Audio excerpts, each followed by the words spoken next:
Hi guys, welcome to my first video. So what we're going to be making today are little card wallet holder things. Okay, I'm going to make a better intro next time, but here are the supplies that you'll need.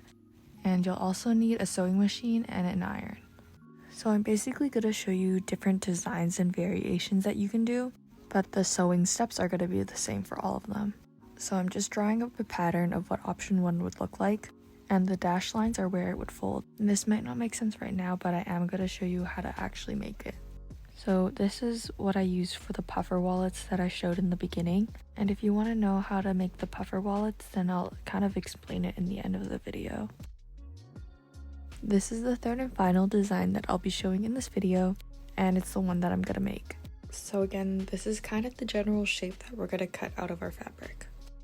Instead of using measurements, I'm just going to use a card as a guide. You can either have 2 strips of fabric or 1 large square that you fold in half like I do here. It doesn't really matter though, it's just one less side to sew. Right now I'm just making sure that the fabric is big enough to fit my card. And this is a great project to use up some scrap fabric. In my case, I'm using fabric samples.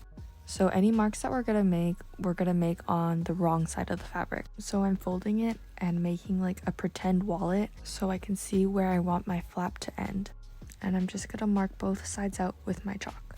And after that, we're just gonna open it back up. And this part isn't really necessary, but I'm just showing you where we're gonna sew. Because I don't have a lot of fabric to work with, it's gonna be a really small seam allowance. But if you had extra fabric, I would use either a 1/2 inch or a 1/4 inch seam allowance. And again, because I'm not really using any real measurements or a pattern, I'm just making sure that it fits within the markings that I've made. But make sure that there's at least 1 centimeter on each side of the card so that you will actually be able to fit more than 1 card in your wallet when it's done. And now I'm just testing it again, making sure that it still fits my card and that I still like the placement of where the flap is gonna be. Now we're just gonna mark out the shape of the flap. And it's basically gonna go in from each corner like that.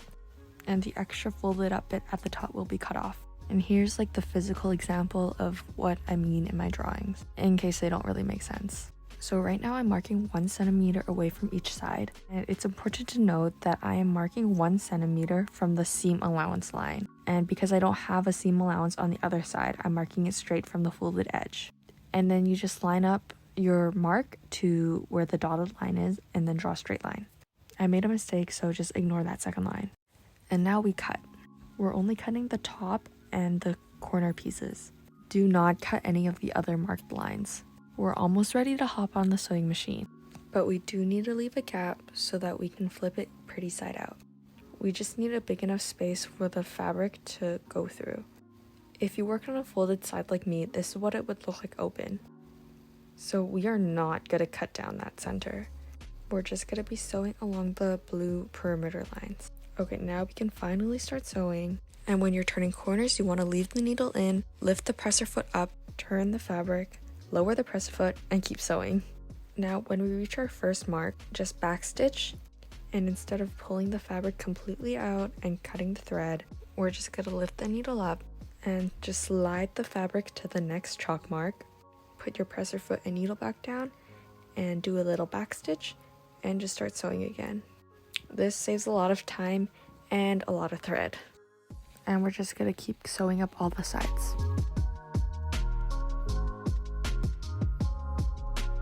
After you're done, make sure you snip all the extra threads. Then using the hole that we left open, we're gonna turn our work right side out. I'm just using a chopstick so I can get in the corners and push it out. Then we're gonna wanna take it to the ironing table and just iron it flat. This is also where I'll fold in the raw edges of the hole we've made. It just makes it easier to top stitch later. I'm also gonna iron where the fold will be. Now we're basically gonna assemble the wallet. I'm sewing really close to the edge because we're also top stitching it. Top stitching will also give it more structure. And you can just ignore the snap that's there because we're gonna put that in later. This step also closes up that seam we left open. And make sure you backstitch at the end and the beginning. Now we're gonna properly put in the snaps. So when I put it in, I just made sure that it lined up with each other. This was my first time using this plier gun thing, and it was pretty easy to use, but it like sounded so bad. This is like your 2-second warning. This sounds terrible. Oh my god. After I got over how horrible it sounded, I just started using it, but it's still so squeaky and I have no idea how to fix it. I feel like I can't, but whatever. So how this works is that it like pushes down on this plastic peg and it like smushes it so it keeps it in place.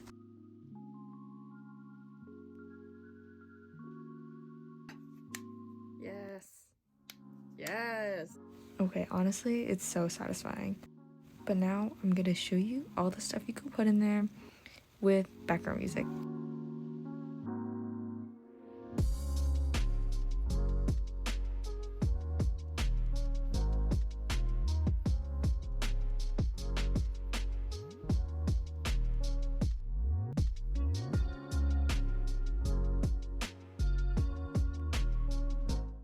Okay, and now this is how you make the puffer version. It's literally gonna be the same steps as what we've already done. So you're gonna stitch all the way around again and turn it right side out.